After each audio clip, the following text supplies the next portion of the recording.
Hey friends, this is our 2012 Mercedes Sprinter van. It's 2500, and I wanted to show you where the OBDII diagnostic port is. Now I use this little Moto Power tool, and this really just helps me grab codes.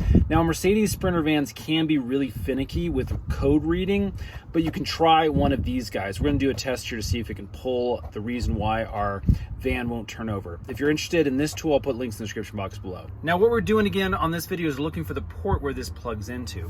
So what you're gonna do is you're gonna come down here. This is the fuse box panel, and we're gonna just slide open this little knob here. This is gonna slide down, and then your reading port is actually up here. And all we have to do is just pull down this little tab there. And as you can see, we now have access to that port.